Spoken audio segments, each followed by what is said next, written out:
Ya, ya udah weh gitu ya, dunia mah gitu-gitu aja ya. Kayak nanti karena sampai ada orang OKB, tahu OKB apa kan? Orang kaya blokon ya, sama aja bu, beneran biasa aja. Kalau emang bahagia itu dari kaya dulu, harus berarti Allah nggak adil dong, kan yang bagi-bagi rezeki Allah, betul? Kalau bahagia itu harus kaya dulu, Allah yang bagian rezeki, ya adil. Tapi selalu kita bisa menemukan yang uangnya lebih sedikit dari kita tapi lebih ceria, mungkin kepala gila ya, tapi beneran ceria juga ada ya. Ada yang uangnya lebih banyak dari kita, lebih depresi, ada. Tenang aja, ujian semua mah. Kapan baru jadi nikmat? Kalau bisa jadi jalan tambah dekat sama Allah. Sepakat? Contoh ya, misalkan ibu udah pada nikah belum? Oh, nikah semua. Ada yang masih jomblo kan? Yang jomblo angkat tangan, yang jomblo. Mana coba yang tinggi? Saya yang salah nanya. Saya yang salah nanya. Ya, bentar saya ulang. Bu, tolong bedakan jomblo dengan janda ya, Bu. Iya, sama-sama single gitu. Ya tetap kita doain semoga dapat pasangan yang soleh gitu ya. Ya tapi saya tanya kayak gitu kan bukan pengen nafkahin ibu, bukan. Cuman nanti akan menentukan kita kajiannya ke arah mana. Bukan pengen nafkahin, ya Allah. Tenang aja, ya. Hah? Ibu emang kurang nafkahnya tuh. Yang kurang nafkahnya atau syukurnya? Iya. Masya Allah. Apa kurang suaminya?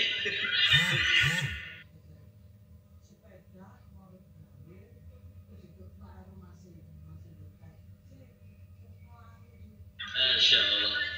Misal ya, ibu di WA sama suaminya ya. Isi WA-nya teh istri. Boleh kan manggil istri is? Boleh kan? Boleh nggak? Boleh. Is dibalas iya suami bu. Suami jangan suzon atuh. Kan kita lagi ngaji. Mau pesu begini is uang belanja insya Allah dinaikkan ya 30 juta. Tunggu belum beres. 30 juta tuh insya Allah tiap minggu ya. Lihat tak mudah nyenengin ibu-ibu ya. Tinggal dikasih khayalan juga udah bahagia. Insya Allah. Bu, uang belanja nambah nikmat bukan? Ih, kan dibilang ujian tadi. Ya, ulangi. Uang belanja nikmat bukan? Ujian. Sekali lagi, uang belanja nambah nikmat bukan? Kapan bisa jadi nikmat? Kalau jadi jalan tambah dekat sama Allah. Ya, gitu aja.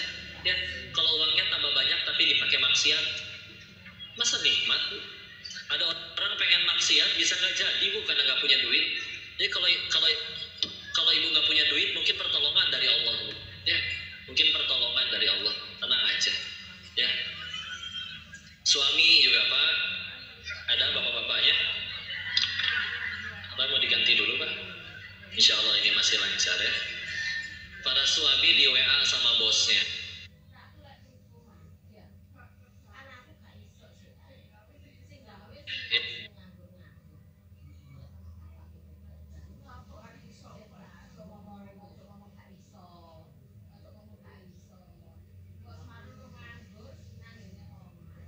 Naikkan jabatan ya.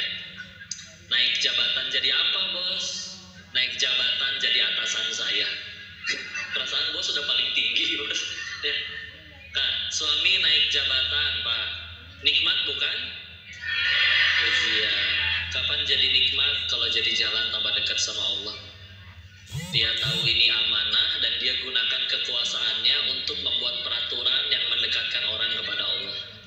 Pas ngasih kata sambutan, ya kita dengarkan sambutan kepala kita yang terbaru. Dia bilang, kalian semua akhir bulan potong gaji 2,5% untuk bayar zakat. Coba kalau yang ngomong sesama teman kerja, bro gaji kan udah gede, keluarin dong 2,5%-nya. Siapa lu ngatur-ngatur gua? Ya. Tapi kalau yang ngomong bosnya dijadiin peraturan, bohwat ya, nggak bisa apa-apa. Ngerti bohwat ya? Mohon maaf ya, itu bahasa Hokkien ya. Seperti itu ya.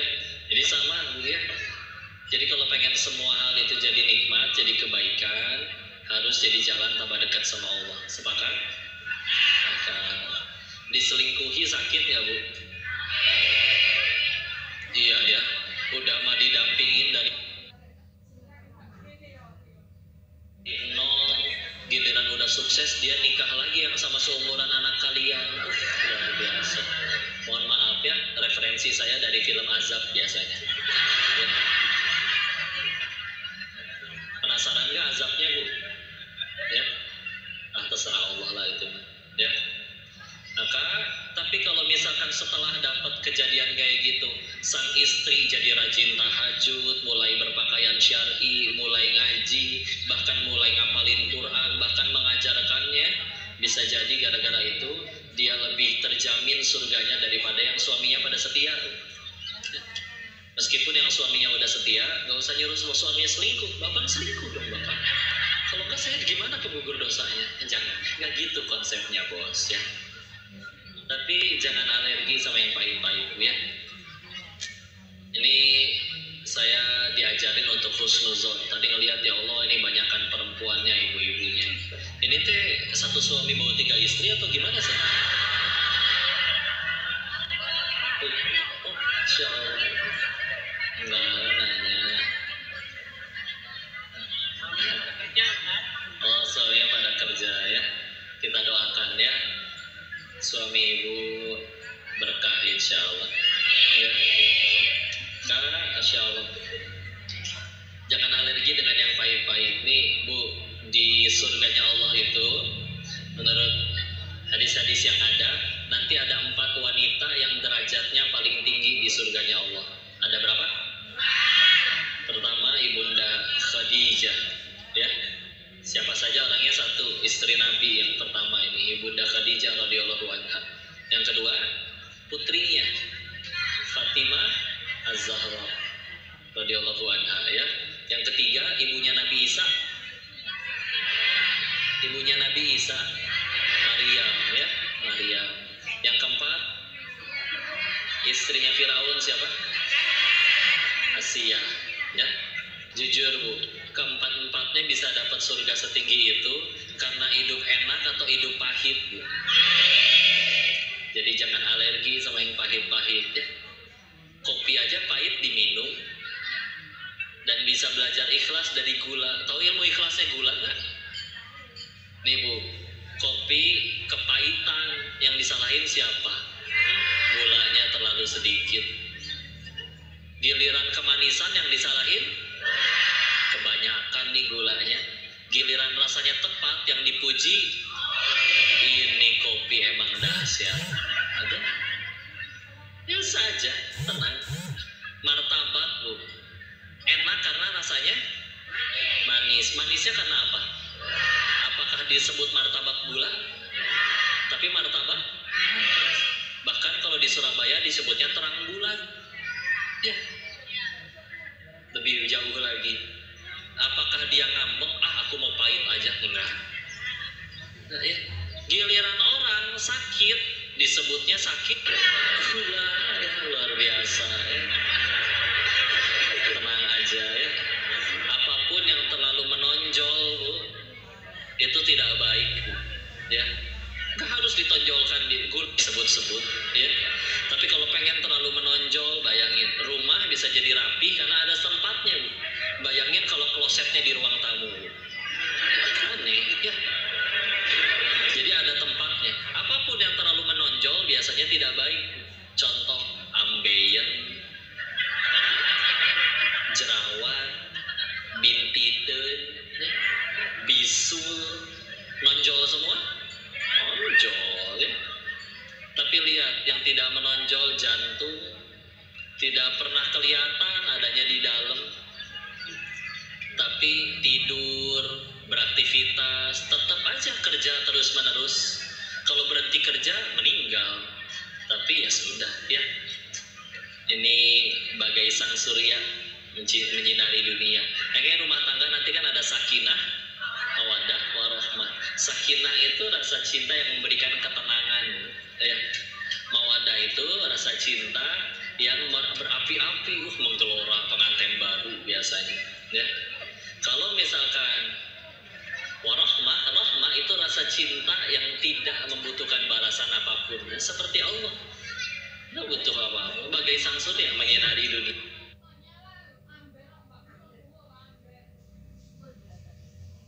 ya, ya. Nah kita cintanya sudah seperti apa nih ya. Nah,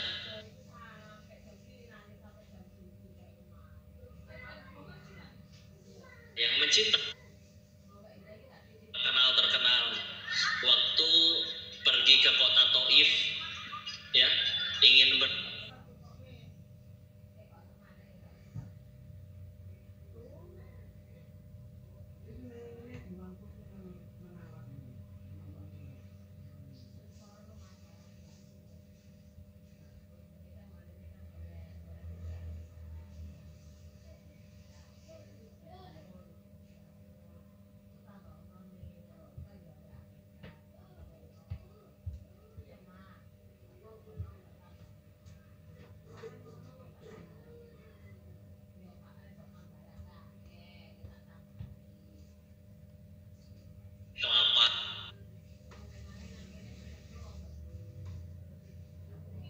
santai, tapi nyampe sana malah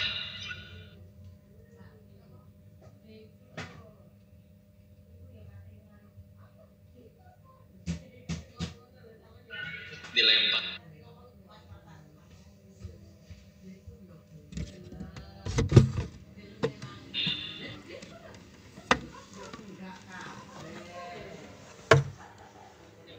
Jadi kalau dihina sama laki-laki bisa ada yang gak marah tuh.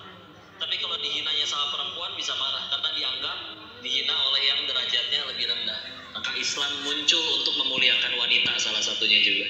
Ya. Jadi kita tahu ketika akhirnya ditanya oleh malaikat, turunkan perintahnya. Saya tinggal angkat ini gunung timpah sekalian. Ya. Jawabannya kita tahu amat sangat mulia. Tidak, mereka kan kayak gitu karena nggak tahu. Dan justru aku berdoa agar suatu saat nanti dilahirkan anak-anak yang beriman kepada Allah dari golongan mereka. Terbukti ketika akhirnya selepas Nabi wafat itu ada beberapa kasus pemurtadan. Taif justru menjadi tempat yang bersih dari pemurtadan, beriman semua. Ya, kita kalau sayang sama seseorang bahkan kalau di dunia masih bisa sayang. Ya, kata Allah Quran surat ke-43 Az-Zukhruf ayat 67 ya. Kalau di mushaf standar di sebelah kiri pertengahan ya. Apa bacaannya? A'udzubillahi minasyaitonirrajim. Bismillahirrahmanirrahim. Al-akhillau yawma idzin ba'duhum li ba'din adu illal muttaqin. Itu bercerita tentang akan ada hari di mana nanti orang-orang tuh saling bermusuhan. Dulunya sahabat qarib, tapi nanti bermusuhan. Ya. Kecuali siapa? Orang-orang yang bertakwa. Kenapa bisa kayak gitu? Gini deh bayanginnya Bu. Ibu sekolah nih Bu, diajakin bolos. Terus ditangkap sama guru BP. Ditanya, siapa aja yang mau bolos tadi? Ibu nyebutin teman-temannya. Si fulan, si fulan, si fulan, si fulan, kumpul semua di tempat hukuman. Bisa berantem tuh Bu. Kenapa kamu bawa-bawa saya? Ya. Padahal pas bolos senang-senang bareng. Betul? Senang-senang bareng, tapi giliran dihukum ngambek. Segitu baru hukumannya guru BP. Apa sih hukumannya? Paling juga ngepel, paling banter diskors, ya. Kalau yang di penjara lebih berantem lagi, makai narkobanya bareng Bu. Giliran yang satu ketangkap, terus dibocorin. Kamu sama siapa saja? Si ini, si ini, si ini. Kumpul semua di penjara. Apakah mereka baik-baik saja? Berantem Bu. Kenapa bawa-bawa saya? Berantem di situ. Ya. Apalagi nanti ngadepin hukumannya Allah. Ya. Kasih itu akan saling bertengkar satu sama lain. Ya. Bahwa waktu guru saya cerita tafsir tentang ayat ini, oh ini nggak cuma keluarga, tapi juga keluarga antara istilah kencengan yang tadi apa yang ini sama aja iki padem deui itu. Istilah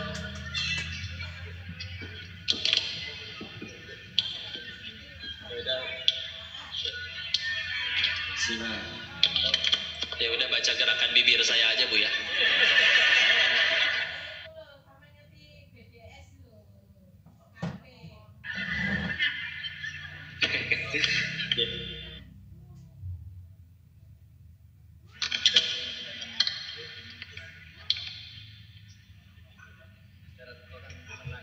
Oh iya, katanya suaranya dideketin sekalian dimakan sekalian ya.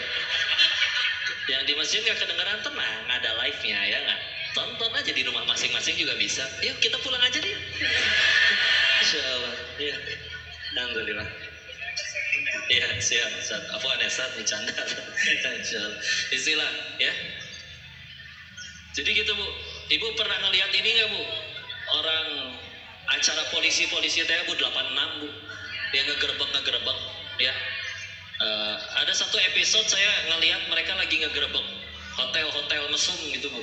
Terus ditemukan pasangan yang tidak bisa membuktikan bahwa mereka udah menikah, ya. Dibawa ke kantor nggak mau. Ya udah kalau gitu dibawa pulang aja ke rumah orang tuanya, ya. Tidak dipenjara Bu, karena sama-sama mau. Jadi bukan prostitusi, emang sama-sama suka terus pengen bikin dosa aja, ya. Udah gitu isi perempuannya, ya udah di mana rumah kamu? Ayo kita bawa pulang ke rumah. Ketika dia bilang bakal pulang ke rumah, nangis jerit-jerit Bu, guling-guling di pasir kayak tempura. Ya. Nangis. Ditanya emang kamu tinggal sama siapa? Sama ibunya, sama anak.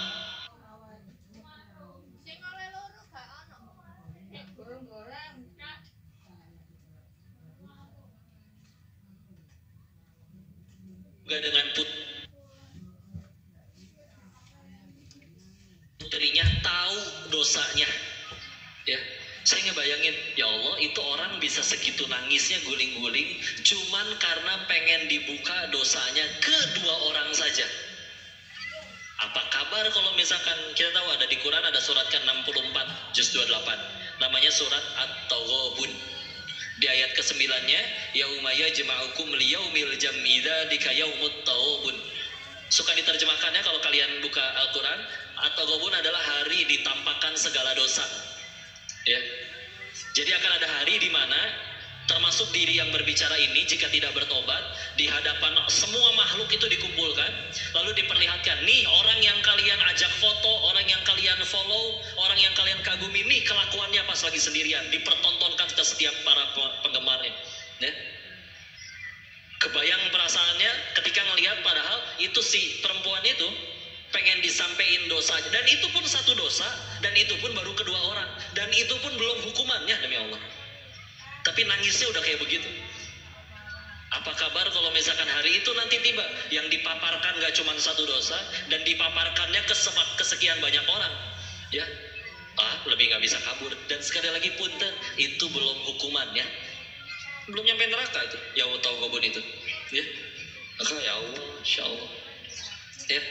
Maka kita ketika akhirnya nyanyi seseorang, tadi balik lagi ke orang yang masih belum beriman aja Bu, dia bisa menyingkirkan kebahagiaannya demi orang-orang yang dia cintai, ya. Ada yang nyuri demi anaknya, ada, ya. Bahkan misalkan gini deh, kayak misalkan kita bicara healing, Ibu suka healing nggak Bu? Jalan-jalan gitu ya, penyembuhan gitu ya.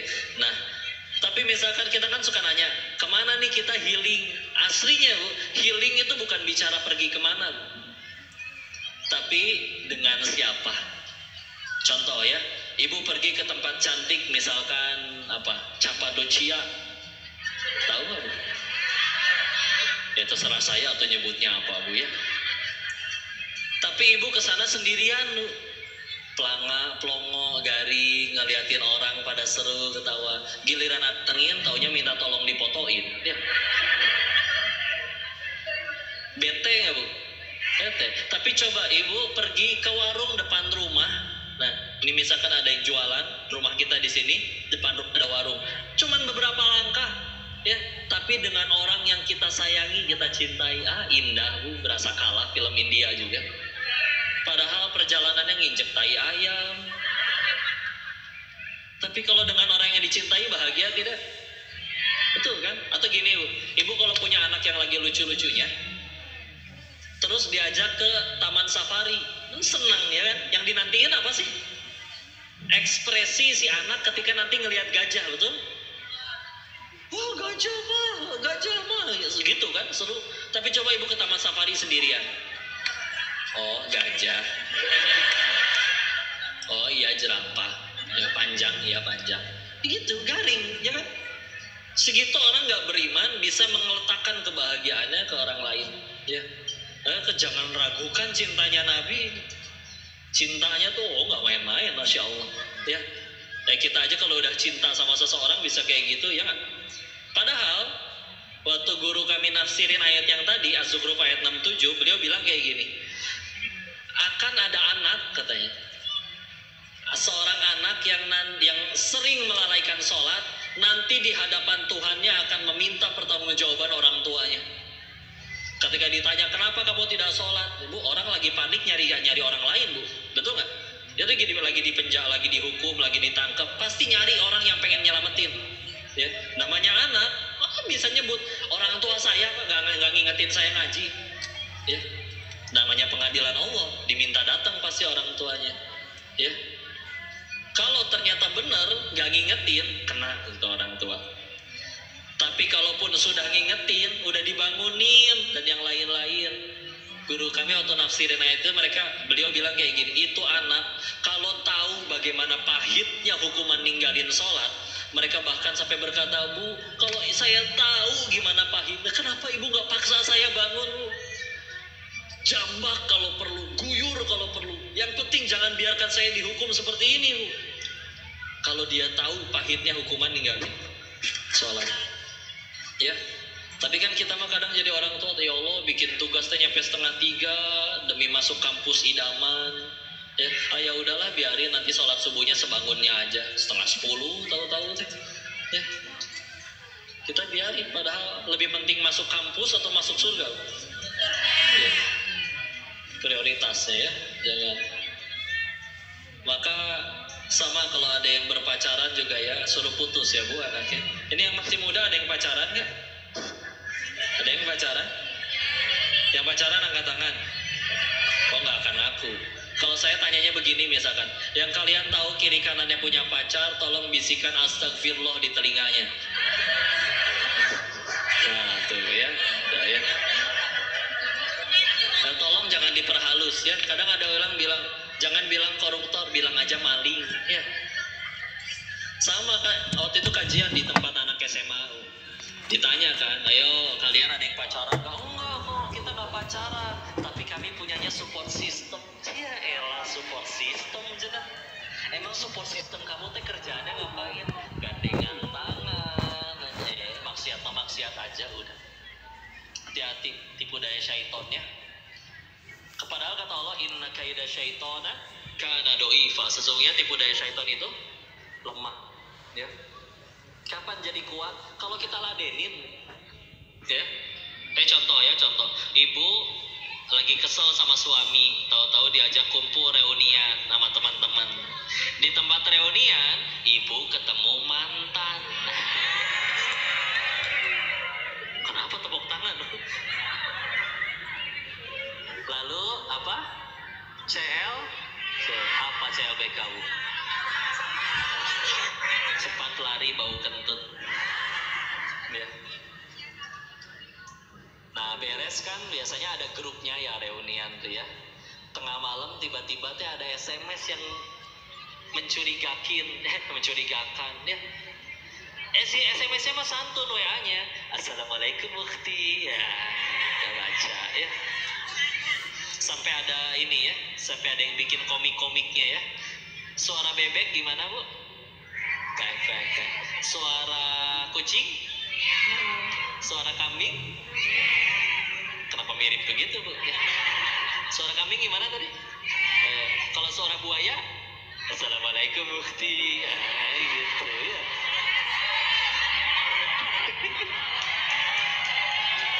Berarti ya. Isi chatnya santun, Bu. Mufti, jangan lupa tahajud ya. Cia, elah. Hati-hati, Bu. Itu playboy syariah. Hati-hati. Udah gitu dibalas lagi sama si ibunya, jangan lupa tahajud. Iya, ini aku juga lagi ruku.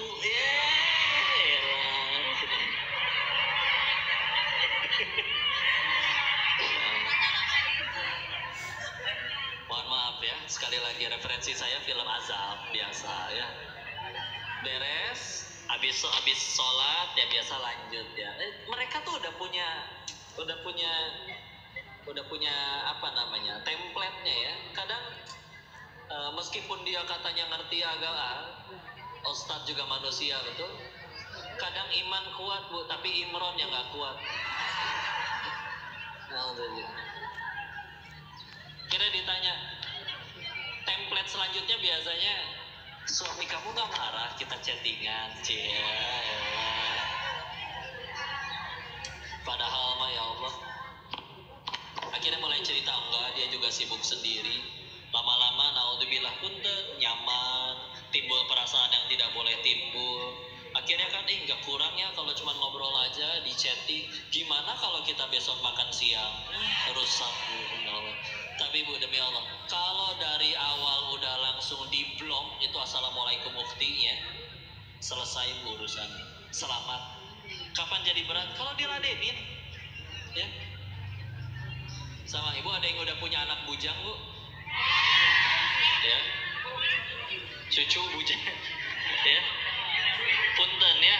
Misalkan ini sendirian, laki-laki itu sendirian di kamar, mohon maaf syahwatnya bangkit, udah gitu nggak punya pasangan halal, di tangan megang handphone, internet kenceng, bahaya ya kalau sampai lihat sesuatu yang tidak. Tapi kalau dari awal langsung ditaruh play, dia pergi keluar main bola ke main badminton ke, ngapain aja, bantuin tetangga pindahan kalau perlu ya. Kok gimana, kok nggak ada tetangga mau pindah, suruh pindah, Pak, jangan tinggal sini, berangkat, saya yang bayarin kontrakannya, Pak. Misal ya, maksudnya teh cari kesibukan ya. Nyampe rumah capek, mandi, sholat, ketiduran, besok udah kegiatan lagi, selamat hari itu dari dosa. Tapi kalau diladenin, lihat gambar dulu, ada videonya 1 jam, 1 menit dulu, berat ya. Jangan diladenin ya. Kalau di rumah ibu nyalain Al-Quran murotal 24 jam, setan betah nggak? Enggak. Tapi dia nggak betah juga nggak bisa mencet tombol matiin sendiri, Bu. Tiba-tiba mati itu horor juga ya. Enggak tuh. Paling cuma dikasih was-was, ganti dong, jangan Quran melulu. Kalau kita nggak mau, pengen tetap Quran, dibanting gitu murotal. Enggak ada, lemah beneran ya. Jika kita ya bismillah, ingat cintanya Rasul ya, Masya Allah. Kita lanjut dulu, cinta yang kedua waktu sakaratul maut. Kita tahu ya, cerita yang kita ketahui tentang ini pasti udah amat sangat banyak. Saya hanya merangkumkan kembali saja. Kan akhirnya diutuslah malaikat maut yang ngetok pintu. Coba malaikat maut ngetok pintu ke Nabi doang, Bu ya. Kita mah diintai. Sebagai riwayat menyebutkan sehari itu kita diintip oleh malaikat maut tuh 70 kali dalam sehari ya. Diintip. Kalau pas diintipnya lagi maksiat, wah itu dia yang bahaya ya. Nah kalau ini ngetok dan dibukakan oleh putrinya Fatimah Zahra radhiyallahu anha. Udah gitu dibilang mau ketemu dengan baginda Rasulullah, nggak bisa lagi sakit. Dari dalam Rasul udah tahu siapa yang datang. Persilahkan, ia adalah sang pemutus kenikmatan ya. Karena memutus kenikmatan dunia, dia adalah malaikat maut. Udah beda suasananya, Bu ya. Kedatangan tamu yang nyebelin aja bisa bete ya. Ini kedatangan malaikat maut ya. Tapi ya malaikat maut dengan kemuliaannya Rasulullah disuruh izin dulu ya. Dan Nabi tanya dulu kepada malaikat yang datang. Jibril pun datang mendampingi, tanya, bagaimana nanti nasib umatku? Nabi baru mau mengiyakan, Jibril memberi info, jangan khawatir wahai kekasihku, bahwa aku mendengar Allah memberikan kabar bahwa surga dilarang, haram dimasuki oleh seluruh umat yang lain sebelum engkau dengan umatmu masuk lebih dahulu. Jadi kan ada orang yang udah meninggal duluan, Bu ya. Nah, mereka kan nanti kan ada yang dihisapnya lebih dulu. Dan ada yang udah lolos pengadilan duluan. Oke, kamu orang soleh masuk ke surga. Tapi kalau dia misalkan bukan umatnya Rasulullah, itu suruh nunggu. Gak boleh masuk duluan sebelum nanti Rasul dan umatnya masuk duluan. Nunggu dulu. Dan kita udah paling terakhir, banyak bonusnya, audisinya sebentar. Kita banyak bonusnya, Bu, beneran. Umatnya Rasulullah kenal sama yang namanya puasa Arafah 9 Zulhijjah. Puasanya sehari, ganjarannya 2 tahun. Dihapus dosa setahun ke belakang, setahun ke depan. Ada puasa Asyura 10 Muharram. Ada puasa Syawal 30 hari Ramadan ditambah 6 hari Syawal, ganjarannya seperti puasa setahun. Ada malam Lailatul Qadar, malamnya sehari tapi khairum min alfi syahr, lebih baik dari 1000 bulan. Coba. Banyak bonusnya kan? Audisinya lebih pendek, bonusnya lebih banyak. Ya kalau misalkan nanti ketemu sama umat Nabi lain di alam setelah kematian, terus ketahuan kita gagal ke surga, mungkin diomongin sama mereka, dijulitin. Kamu teh ngapain aja ya? Bonus banyak, audisi bentar, masih gagal kene, nanaonan. Tapi mereka bukan orang Sunda ya, jadi nggak akan ngomong gitu. Ya, beneran. Ya. Dan kita tahu pahitnya sakaratul maut itu, seperti setiap bagian dari tubuh kita disayat-sayat oleh benda yang tajam. Dan kita tahu apa yang beliau pinta. Ya Allah, timpakanlah seluruh rasa sakit sakaratul maut dari umatku, biar aku saja yang menanggungnya. Makanya kalau misalkan kita ketemu ada orang yang kok dia meninggalnya gak merasa sakit tuh, ada guru kami yang berpendapat karena doa Rasul waktu itu dikabul. Jadi makanya ada orang sebagian umatnya yang tidak kena rasa sakit pas meninggalnya. Ya. Dan kita tahu yang paling terakhir beliau sebutkan sebelum nafasnya berakhir, ummati. Kita mau kalau udah pengen, jangankan meninggal ya, kebakaran, gempa juga ada yang nyelamatin TV, ada yang nyelamatin tabungan ya. Rasul mah beda ya, karena beda kelas, insya Allah luar biasa mulia. Dan selanjutnya di alam setelah kematian, kata Allahnya gini, soalnya Quran surat Abasa misal surat ke-80 dari ayat ke-33, فَإِذَا جَاءَتِ الصَّاخَّةُ يَوْمَ يَفِرُّ الْمَرْءُ مِنْ أَخِيهِ وَأُمِّهِ وَأَبِيهِ وَصَاحِبَتِهِ وَبَنِيهِ لِكُلِّ امْرِئٍ مِّنْهُمْ يَوْمَئِذٍ شَأْنٌ يُغْنِيهِ. Ketika trompet sangkakala ditiup untuk yang kedua kalinya, bangkit berarti dibangkitkan kembali di tempat yang disebut padang mahsyar, tempat yang sangat luas, lapang, di mana manusia pertama hidup sampai paling terakhir mati kumpul semua di situ. Di hadis riwayat Ummu Salamah menceritakan dari Nabi Rasulullah SAW bersabda, menceritakan di hari itu semuanya tanpa busana, tak beralas kaki dan tidak berkhitan. Terus ditanya oleh Ummu Salamah, terus nggak ada syahwat nanti di sana? Kan ada berbeda jenis, lawan jenis. Tidak, karena hari itu mengerikan. Jika dia penuh dengan dosa, matahari didekatkan hanya sejengkal ke ubun-ubunnya. Saking panasnya ada yang dia tenggelam oleh keringatnya sendiri. Dan di hari itu seperti surat Abasa, suami lari dari istrinya, istri lari dari suaminya, anak lari dari orang tuanya, orang tua lari dari ibunya. Kepalang panik gini Bu, kalau ibu lagi belanja di pasar, ada ibu-ibu yang nggak sengaja kerudungnya ujungnya kena kompor, kebakar, kerudungnya kebakaran, langsung lari nyari air kan? Meskipun di situ ada suaminya, ada orang-orang tersayangnya, nggak peduli, yang penting saya nyari air dulu. Nah ini yang akan dihadapi bukan sekedar api, tapi hukuman, ya nggak akan kebayang lah hukumannya, apa yang akan diganjar di situ.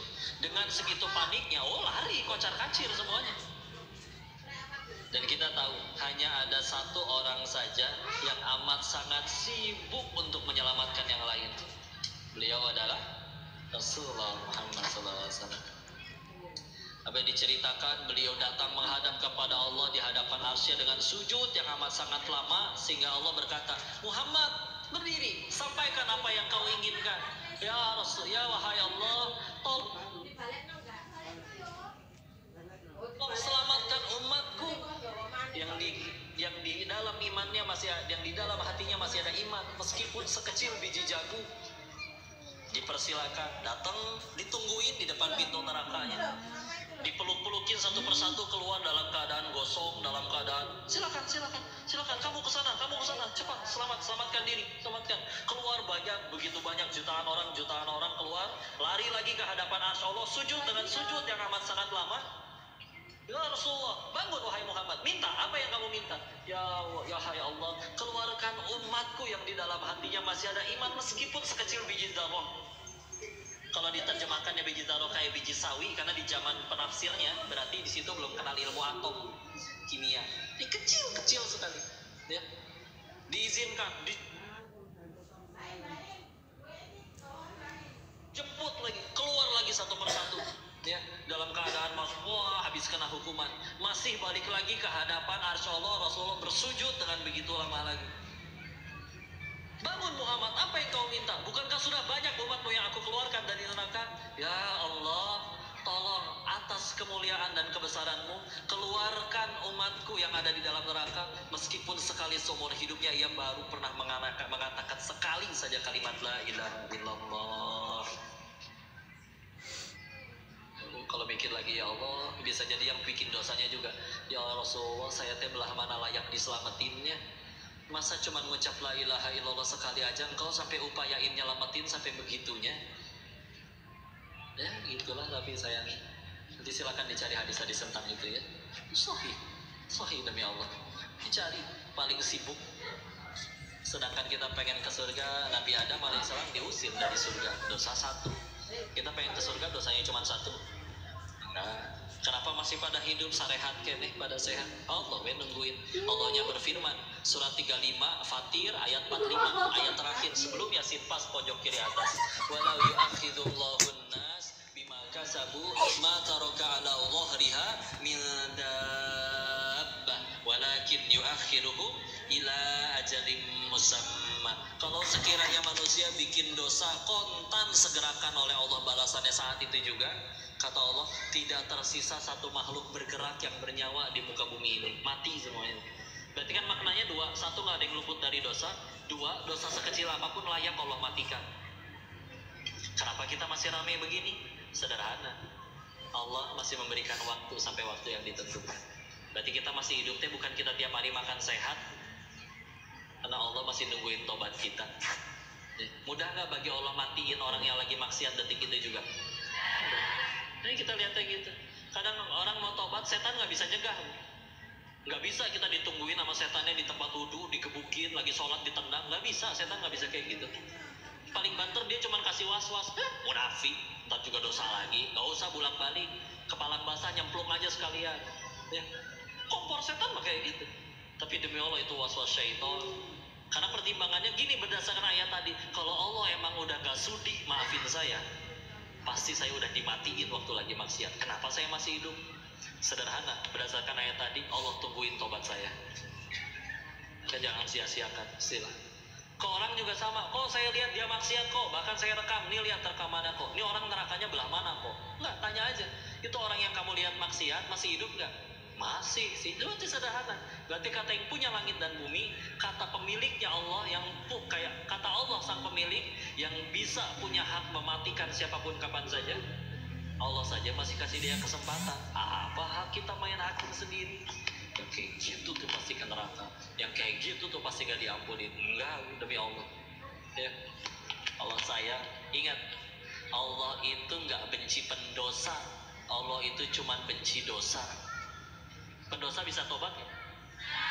Allah gak pernah benci orangnya, Allah cuma benci perbuatannya. Perbuatan bisa berubah gak? Bisa. Tenang aja ya, gayulah harus makin cinta ya. Bu, jadi horor begini bu ya. Tenang ya. Tambah tenang gak bu? Atau tambah gelisah? Atau tambah tenang?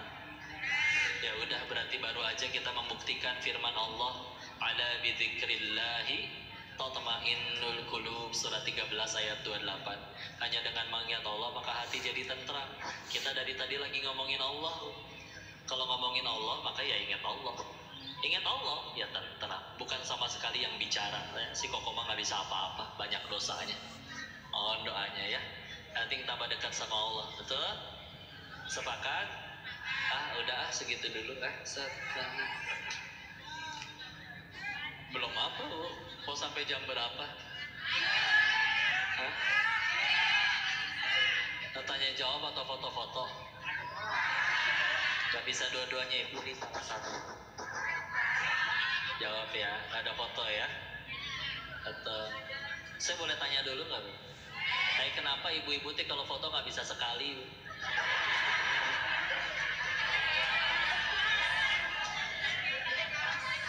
Misal, ibu foto 10 orang, yang 9 senyumnya udah cantik, tapi ibu merem sendirian, diulang nggak?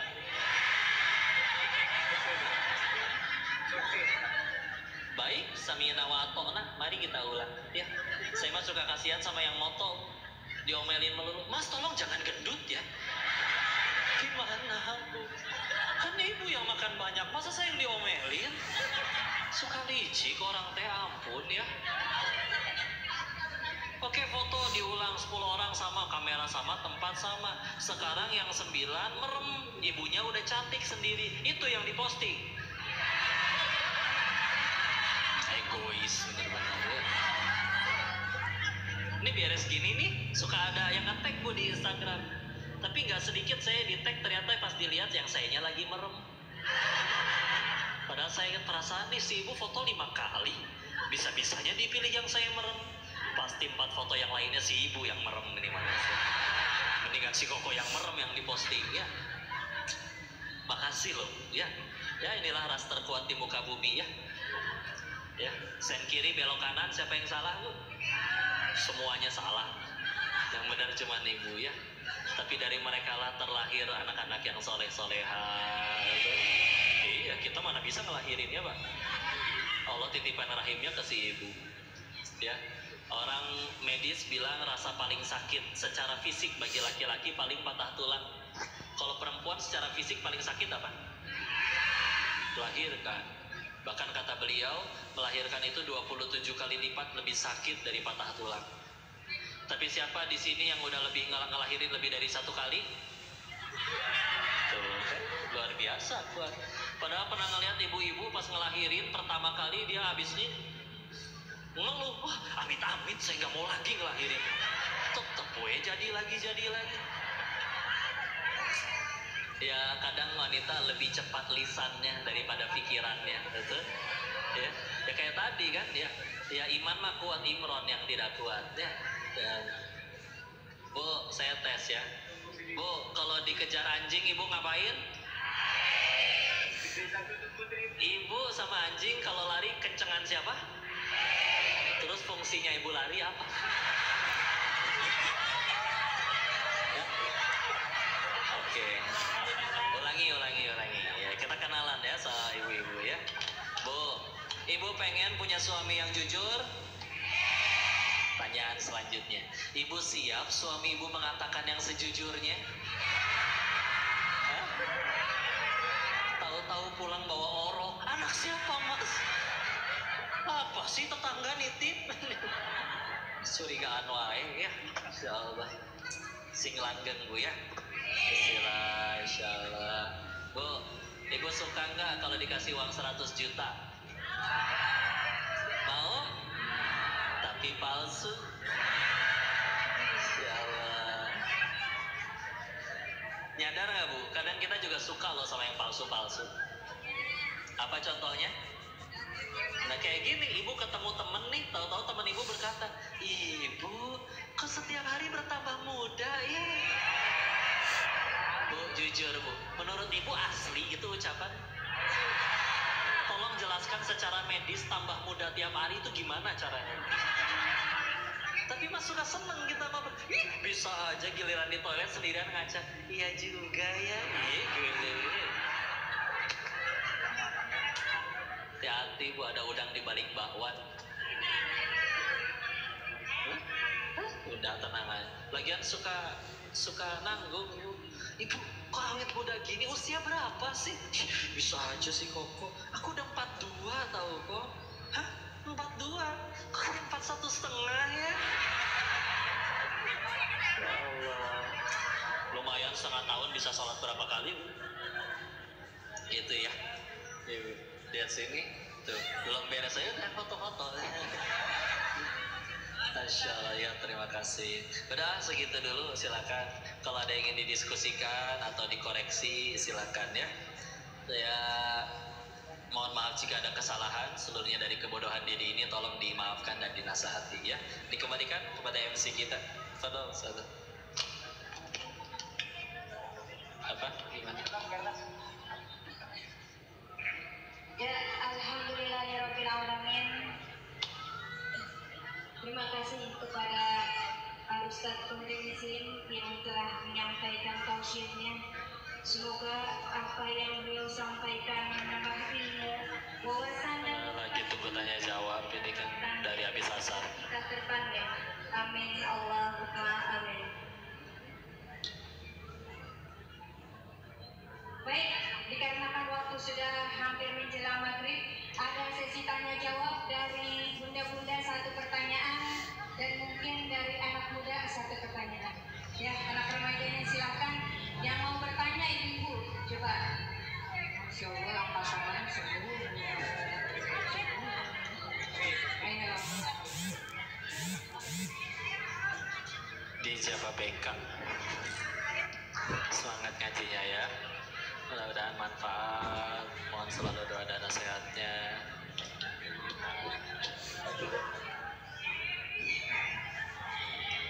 Assalamualaikum warahmatullahi wabarakatuh. Waalaikumsalam warahmatullahi wabarakatuh. Salam kenal Ustaz. Saya ibu rumah tangga biasa. Saya hamba biasa. Profesi saya sebagai pedagang. Saya pembeli. Ya silakan Ibu. Begini Ustaz, saya punya kisah pribadi. Ya. Pengalaman pribadi saya. Saya beberapa kali sering mendapatkan ujian dari keluarga, diri saya sendiri, anak dan suami. Dan semua itu berat. Ya. Saya merasakan ujian di diri saya pribadi yang waktu itu pernah mengalami sakit. Hampir sakit saya itu dari asam lambung naik menjadi kanker putar. Ya sebentar. Kata tolong pertanyaannya ya. Karena dijanjikan dulu ini harus saya jelaskan dulu sedikit. Saya mengalami kanker saraf itu yang benar-benar terburuk dan tidak bisa berbuat apa-apa sama sekali. Saya tidak bisa keluar dari lingkaran saraf yang sedang terganggu waktu itu. Dan alhamdulillah dengan keyakinan saya percaya sama Rasulullah. Dengan tangan beliau saya hanya bisa membayangkan tangan beliau, karena saya tidak bisa membayangkan fisik beliau, tidak berani dan tidak bisa. Dengan tangan beliau, alhamdulillah permohonan doa saya tersampaikan. Dan saya yakin saya sembuh. Dan alhamdulillah saya sembuh dari kanker saraf. Alhamdulillah. Iya, alhamdulillah. Yang jadi pertanyaan saya, Koko. Ya. Tapi saya mohon maaf sebelumnya kepada Ustaz dan Ustazah. Ini masalah hati, masalah keyakinan saya untuk Rasulullah SAW. Biasa. Saya banyak mendengar kisah yang tadi juga Koko sampaikan, ada kisah Taif. Ya. Dan saya juga banyak mendengar kisah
Alhamdulillah sih sejauh ini ngaji nggak pernah ketemu guru-guru yang bilang Rasul itu miskin ya.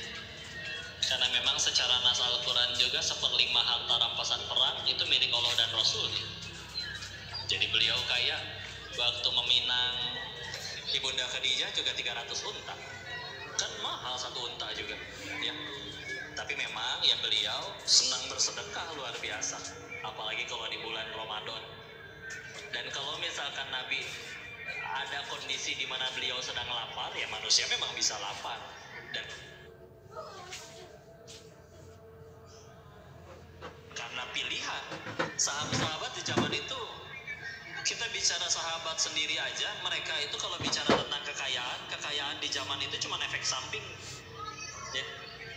Kalaupun ada sahabat yang hidupnya kekurangan uang, itu karena pilihan mereka.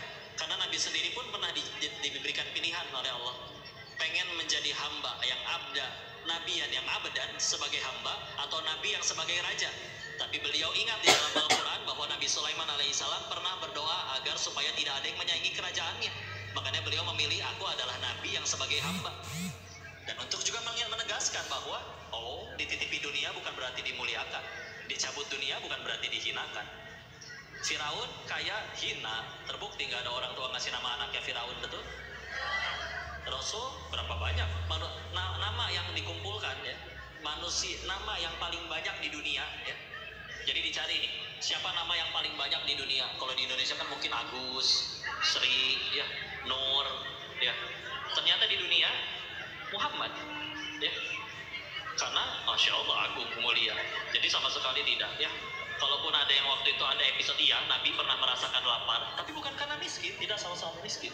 Dimana beliaunya juga senang berpuasa. Kalau tidak dilarang untuk puasa setiap hari, beliau juga pengennya senang puasa. Tapi karena dilarang, nggak mau. Ya. Bicara taraweh, Nabi juga pernah dengan sengaja tidak taraweh karena takut dikira wajib bagi umatnya. Jadi karena beliau jadi contoh, ya sudah. Ya. Jadi sama sekali tidak. Nabi kita, Masya Allah, ya. Beliau kaya, dan kita tahu kaya itu kan Nabi juga ngejelasin, ternyata kaya itu bukan dalam bentuk nominal, kaya itu di hati.